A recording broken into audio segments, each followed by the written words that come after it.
എനിക്കെങ്ങനെ അറിയാം? അയാൾക്ക് വല്ലത് വേറെ പലതും ആണല്ലോ. നിങ്ങൾ ഒരുമിച്ചല്ലേ അവിടെ നിന്ന് ഇറങ്ങിയത്? എനിക്കറിയില്ലെന്ന് പറഞ്ഞില്ലേ? ഇനി അറിഞ്ഞാലും പറയാൻ എനിക്ക് സൗകര്യമില്ല. ഒരുത്തി ഉണ്ടല്ലോ, ദേവിക, അവളോട് വിളിച്ച് ചോദിക്കും. അവൾക്ക് ഇപ്പൊ സിദ്ധുവേട്ടന്റെ കാര്യങ്ങൾ അറിയൂ. നിന്റെ കഴിവുകേടടിയത് നീ ഓർക്കുന്നുണ്ടോ? അവളെ ഒഴിവാക്കി നിന്നെ സിദ്ധുവിനെ കൊണ്ട് കെട്ടിക്കാൻ ഞാൻ പെട്ട പാട് എന്താ നീ ചെയ്തത്? കല്യാണം നടന്ന അതേ മണ്ഡപത്തിൽ വെച്ച് തന്നെ നീ താലി ഊരി കളഞ്ഞില്ലേ? എന്നെ ജയിലിൽ കയറ്റിയില്ലേ? സിദ്ധു നിന്റെ ഭർത്താവല്ലെന്ന് നീ പരസ്യമായിട്ട് പ്രഖ്യാപിച്ചില്ലേ?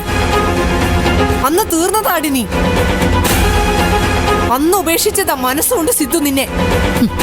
എനിക്കതിലൊരു വിഷമവും ഇല്ല. അല്ലെങ്കിൽ നിങ്ങളുടെ ആങ്ങളുടെ ഭാര്യയായിട്ട് ഒരായുഷ്കാലം മുഴുവൻ ജീവിക്കാന്നുള്ള മോഹമൊന്നും എനിക്കില്ല. ഉണ്ടായിരുന്ന എന്റെ പ്രതീക്ഷകളൊക്കെ പോയി. ഇപ്പൊ ഞാൻ വിചാരിക്കുന്നത് എന്താണെന്നറിയോ? ഒരിക്കലും സിദ്ധുവേട്ടനും ദേവികയും തമ്മിൽ ഒന്നിക്കരുതെന്ന. അതിനുവേണ്ടിയാ ഞാനിപ്പോ ജീവിക്കുന്നത്. ചത്താലും ഞാൻ ഡിവോഴ്സ് തരില്ല. എനിക്ക് കാണണം അവരെങ്ങനെ ഒന്നിക്കൂന്ന്. ഭാവിക്ക് വിലയിടാൻ നീ ആരാടി? നമ്മൾ ആഗ്രഹിക്കുന്ന പോലെയാണ് ഓരോന്ന് നടക്കാറ്. എങ്കിൽ എത്ര നന്നായേനെ.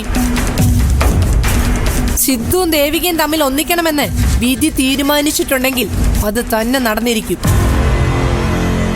നീയല്ല, ആര് വിചാരിച്ചാലും അത് തടയാൻ പറ്റില്ല. പിന്നെ ഡിവോഴ്സ് മനസ്സുകൊണ്ട് പിരിഞ്ഞു കഴിഞ്ഞാലേ പിരിഞ്ഞതാ. കോടതിയെ കൊണ്ട് അത് അംഗീകരിപ്പിച്ചെടുക്കാനേ സിദ്ധുവിന് സാധിക്കും.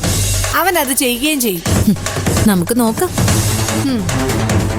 നിങ്ങളുടെ ആങ്ങളെ മാത്രമല്ല വക്കീല്, എന്നെ സഹായിക്കാനും കാണും പലരും.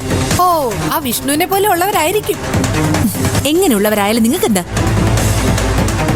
ഞാൻ ഇത്തിരി മോശ സ്വഭാവം ഉള്ളവളാ. അപ്പൊ പിന്നെ എന്റെ കൂട്ടുകാരും അങ്ങനെയുള്ളവരായിരിക്കും. എല്ലാം തികഞ്ഞ ഒരാളുണ്ടല്ലോ, സിദ്ധാർത്ഥൻ. നിങ്ങള് അയാളുടെ കാര്യം നോക്കിയാൽ മതി, എന്റെ കാര്യങ്ങളിൽ ഇടപെടണ്ട.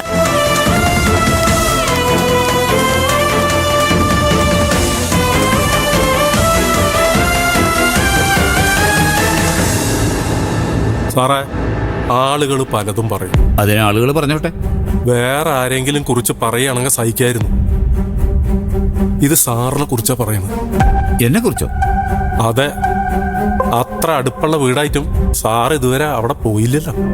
നിത്യയുടെ വീട്ടിലേക്ക് 1-2 പേര് അതെന്നോട് ചോദിച്ചു, സാറിനെ കണ്ടില്ലല്ലോ.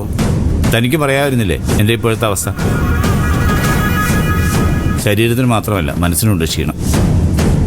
മറ്റുള്ളവരുടെ സങ്കടം താങ്ങാനുള്ള കരുത്തൊന്നും തൽക്കാലം എനിക്കില്ല. സംസ്കാരമൊക്കെ കഴിഞ്ഞില്ലേ സാറേ? ഇനി പോയാൽ എന്താ കുഴപ്പം? അത് വേണോടോ? വേണം. നമ്മളാരും അവിടെ പ്രതീക്ഷിക്കൊന്നുമില്ല. എന്നാലും ചെല്ലണം. ചെന്നാൽ അതിന് അതിൻ്റെതായ ഗുണങ്ങളുണ്ട്.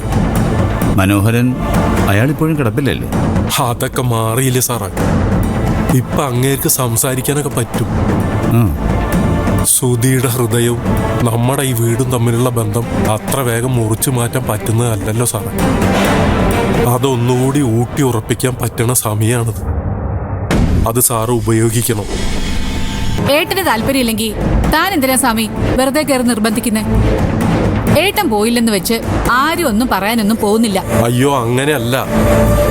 സാറ് പോണമായിരുന്നു എന്ന് പറയണവരുണ്ട്. എടോ സ്വാമി, ആത്മാർത്ഥത ഉണ്ടെങ്കിൽ മാത്രമേ മരണ വീട്ടിൽ പോകാവൂ.